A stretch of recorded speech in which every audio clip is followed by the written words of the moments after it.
Good evening, I'm Ananda Bochita. We begin with that breaking news as we continue to track a major winter storm. Almost all highways over the Sierra are closed. These are the main Sierra passes near Lake Tahoe. Tonight, I-80 remains closed from Applegate to the Nevada state line. Highway 50 is closed just east of Placerville until Myers, and Highway 88 is closed just east of Silver Lake in Amador County until 8 miles west of the Nevada state line. These were the conditions over I-80 at Donner Summit just before sunset. The CHP in Truckee says even their officers were having a hard time seeing the road today. In Nevada, along Highway 395, at least 6 people were taken to the hospital this afternoon following a 20-car pileup.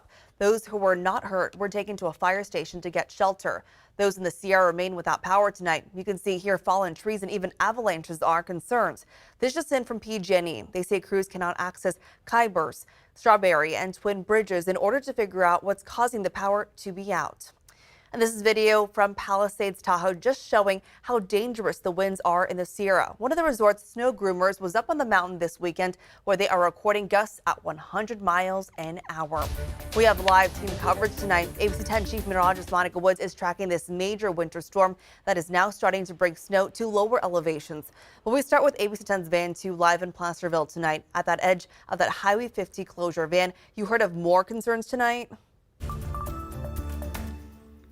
Definitely. Now we are here at Placerville where you can see the snow is falling and sticking to the roadway even at these lower elevations. And of course, Highway 50 here is closed tonight and will be for the remainder. Travelers urged to find lodging instead. Now the turnaround point is about 5 miles up the hill here where conditions deteriorate quickly. Now some locals think the highway needs to be closed closer to Placerville city limits to keep visitors safe.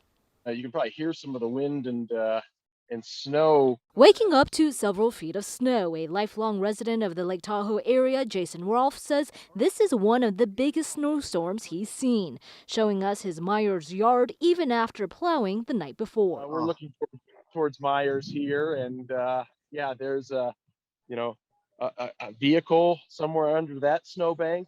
You can see we're pretty well drifted in. He's hunkering down, not expecting a plow to come through for days, and hopes visitors know to stay away, but that isn't the case.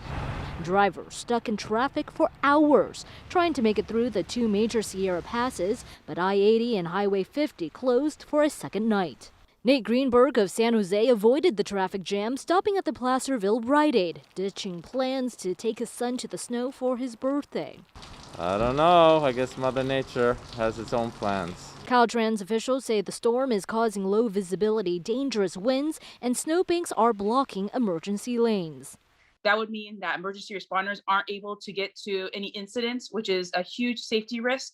And we apologize for any inconvenience, but Mother Nature has this wicked storm, and we need to address it appropriately. Pollock Pines business owner Kim McCarthy, though, says transportation officials need to be more aggressive in their messaging after seeing families sleep in their cars overnight near the freeway. We want our tourists, we want our guests to be safe. She says during the Caldor fire, government agencies did an excellent job closing the highway and turning the lights green in Placerville. It was just flowing people out.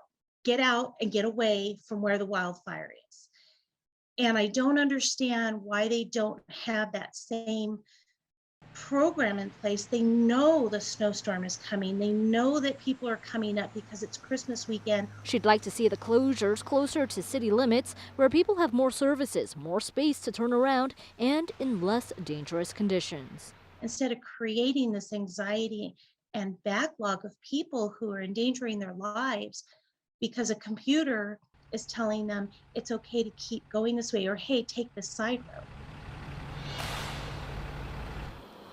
And those side roads, definitely something to avoid. Now, while the Caltrans Quick Map is the best place for up-to-date information, other apps aren't always. So check it out here. We looked at Google Maps, which says that we are good to go to head over to Lake Tahoe. Of course, that information is incorrect. That's why McCarthy says it's so important to have that aggressive messaging for folks driving up in this area who are not familiar with it. Now, meanwhile, we did reach out to Caltrans, and officials there tell us that they have been moving those checkpoints closer to the city limits. But also last night, it was a balancing act for them to also get residents to their homes and keeping those roads open as high up the mountain as they could possibly get.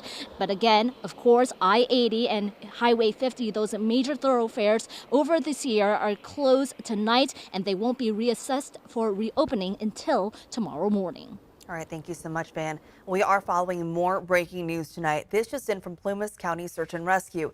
They say they rescued nearly a dozen cars from Gold Lake Highway today.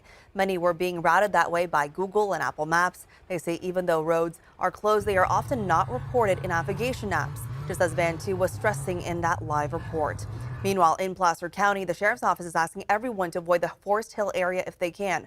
This picture was taken just before sunset, showing extremely icy conditions. The road is not closed, but there have been numerous crashes and spinouts. As we get over Chief Meteorologist Monica Woods, the snow and rain here in the valley are not over yet. And certainly not. You can see on this Doppler radar that we're continuing to mark some showers moving through the valley. Now, not all of this has been heavy, but where we've seen the biggest impacts are certainly through the foothills and the Sierra, where we kind of see that snow line changing throughout the course of tonight. And that's already been the case. It's moved up just a little bit in elevation as a little pocket of warmer air is trying to push its way in. But you can see Forest Hill still with snow after seeing those pictures. Georgetown, Grass Valley, Blue Canyon, all with snow right now. Pollock Pines and Placerville as well. We'll continue to see that snow line drop down potentially to about 1,000 feet as some of that colder air starts to work in. Right now, it's heavy rain in Jackson. That could be snow by tomorrow morning, but temperature at 37 degrees is going to keep things on the rainy side at this hour. 32, though, for Placerville. We're down to 29 for Nevada City. Truckee, Tahoe in the 20s. We're in the 40s for the valley, but we will also be looking at the chance for some lower elevation snow down to about 400 feet by Tuesday morning. In the meantime, tomorrow morning, still looking at showers through the northern San Joaquin Valley. Spotty showers then right around noon, especially on the east side of the valley. Things start to clear out for the afternoon and the evening, but then we're going to be right back at it with another storm system on the way. Winds, meantime, are down slightly from where they were earlier today. We still have our wind advisory in effect until midnight for the central and northern part of the valley, with gusts up to about 40 miles per hour. There's that winter storm warning. That's in effect through Tuesday morning. We're talking about that low snow coming up.